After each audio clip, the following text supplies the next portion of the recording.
अस्सलाम वालेकुम students, welcome to our channel study 910 विद आसिफ एंड साइमा। आज हम केमिस्ट्री चैप्टर नंबर 4 स्टीशियोमेट्री की बात करेंगे। स्टीशियोमेट्री क्या है? क्योंकि हम केमिस्ट्री पढ़ रहे हैं, केमिस्ट्री में हम केमिकल रिएक्शंस की बात करते हैं। स्टीशियोमेट्री में आपने देखना है कि केमिकल रिएक्शन में किस तरीके से रिएक्टेंट रिएक्ट करते हैं या रिएक्टेंट की कितनी अमाउंट रिएक्ट करके प्रोडक्ट बनाती है और प्रोडक्ट की कितनी अमाउंट है। तो एक्चुअली स्टीशियोमेट्री का मतलब कैलकुलेशंस हैं। कौन सी कैलकुलेशंस? रिएक्टेंट्स की और प्रोडक्ट्स की। इस चैप्टर में हम बात करेंगे केमिकल फार्मूला की, एलिमेंट के सिंबल्स की, उनका केमिकल फार्मूला क्या है, कंपाउंड्स का केमिकल फार्मूला क्या है। फिर इस चैप्टर में देखेंगे हम एम्पिरिकल फार्मूला, मॉलिक्यूलर फार्मूला, किसी कंपाउंड का मॉलिक्यूलर फार्मूला कैसे बनता है, उनकी वैलेंसीज एक दूसरे के साथ किस तरह इंटरचेंज होती हैं।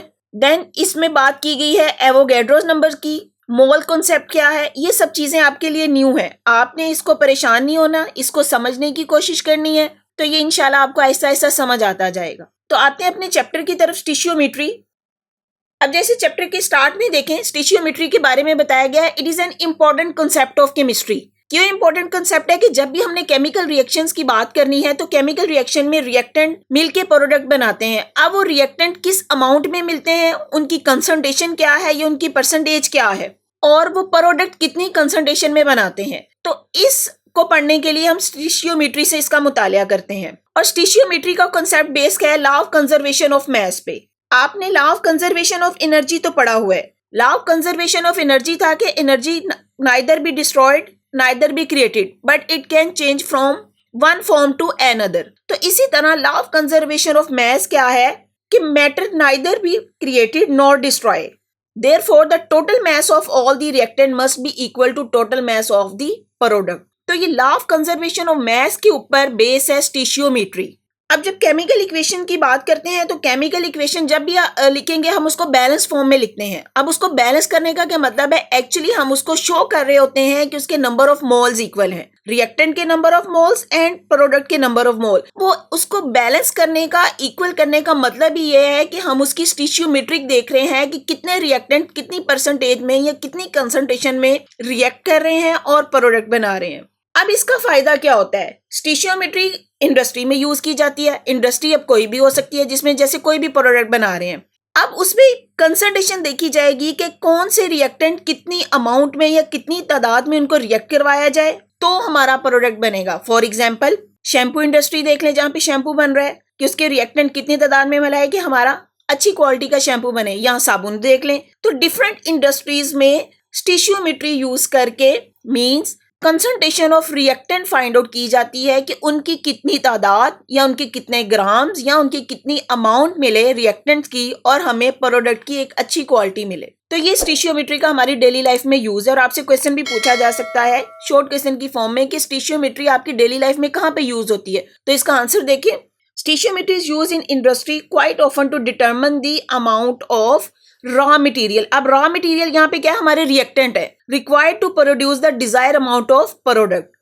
तो ये इसका स्टीशियोमेट्री का हमारी डेली लाइफ में यूज है। ये शॉर्ट क्वेश्चन की फॉर्म में आपसे पूछा जा सकता है और आप इसको एक्सप्लेन करेंगे। जी नेक्स्ट टॉपिक देखें, केमिकल फार्मूला।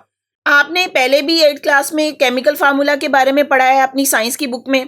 यहाँ पे भी वही बात है, आपको एक तरह से रिपीट की गई है। केमिकल फार्मूला की बात की गई है। हमें पता है कि जितने भी एलिमेंट्स हैं हर एलिमेंट को अपना एक स्पेसिफिक सिंबल से शो करते हैं, तो वो उस एलिमेंट का ही फार्मूला है। फॉर एग्जांपल Na सोडियम का सिंबल है, Ca कैल्शियम का, C for carbon, Fe for iron. यहाँ पे आपने एक बात याद रखनी है, Ca अगर आ गया है तो ये कैल्शियम है और अगर खाली कैपिटल C लिखा गया है तो ये कार्बन है। इसी तरह कुछ अदर एलिमेंट्स हैं जैसे ऑक्सीजन है, डायटोमिक फॉर्म में है O2। O2 का क्या मतलब है? ऑक्सीजन के 2 एटम मिलके ऑक्सीजन का एक मॉलिक्यूल बना रहे हैं। इसी तरह नाइट्रोजन के 2 एटम मिलके नाइट्रोजन का एक मॉलिक्यूल, हाइड्रोजन के 2 एटम मिलके हाइड्रोजन का एक मॉलिक्यूल। तो यहाँ पे अब ये एक्चुअली ऑक्सीजन का केमिकल फार्मूला है, ये नाइट्रोजन का, ये हाइड्रोजन का। इसी तरह ओजोन की एग्जाम्पल दी गई है, ओजोन O3 मीन ऑक्सीजन के 3 एटम मिलके ओजोन का एक मॉलिक्यूल बनाएंगे, तो ये ओजोन का केमिकल फार्मूला है। तो इसका मतलब हुआ कि किसी भी एलिमेंट को उसके केमिकल फार्मूला में शो किया गया है जो उसका एक्चुअली सिंबल है।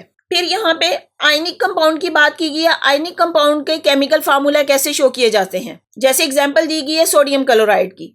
सोडियम का सिंबल Na और क्लोरीन Cl। तो यहाँ पे ये सोडियम क्लोराइड का केमिकल फार्मूला दिया गया है। अब सोडियम क्लोराइड एक आयनिक कंपाउंड है और हमने पहले भी इसके बारे में पढ़ा था कि ये क्रिस्टल लैटिस की फॉर्म में होता है। यहाँ पे सोडियम और क्लोरीन की रेशो जो है 1:1 है। 1:1 का क्या मतलब है, एक सोडियम का एटम क्लोरीन के एक एटम के साथ इंटरलिंक कर रहा है। इसी तरह अदर आयनिक कंपाउंड के फार्मूलास दिए गए हैं, जैसे यहाँ पे कैल्शियम क्लोराइड है CaCl2। CaCl2 का मतलब है कैल्शियम का एक एटम और यहाँ पे क्लोरीन के 2 एटम के साथ इंटरलिंक कर रहा है। पोटेशियम ब्रोमाइड है और बेरियम क्लोराइड, ये सब आयनिक कंपाउंड्स हैं, इनके फार्मूले हैं। हम अभी अगले टॉपिक में पढ़ते हैं कि किसी भी कंपाउंड का फार्मूला कैसे बनाया जाता है। फिर आगे बात की गई कोवलेंट कंपाउंड्स की, कि कोवलेंट कंपाउंड के फार्मूलास कैसे बनाए जाते हैं।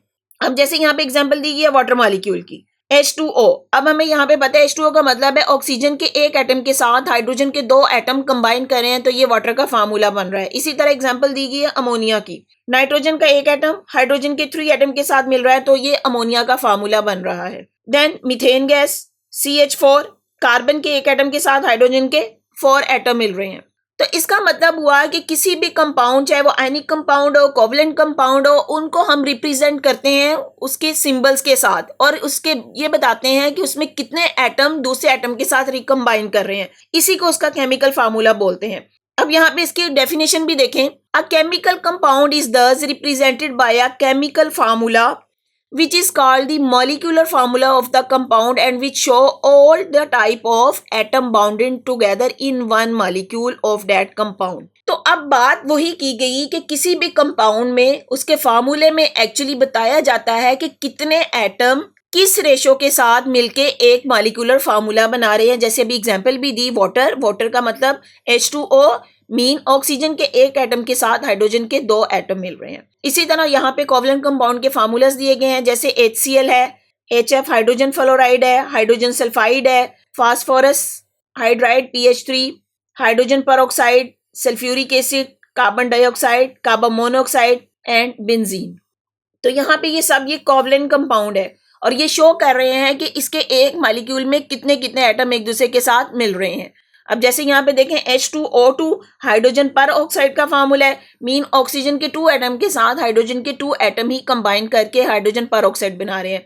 इसी तरह ये सल्फ्यूरिक एसिड H2SO4, यहाँ पे अब 3 टाइप ऑफ एटम मिल रहे हैं, 2 हाइड्रोजन है, 1 सल्फर का एटम और 4 ऑक्सीजन के एटम। तो किसी भी कंपाउंड को उसके सिंबल की फॉर्म में कि कितने एटम एक दूसरे के साथ कंबाइन करते हैं, उसका केमिकल फार्मूला या मॉलिक्यूलर फार्मूला बोल रहे हैं।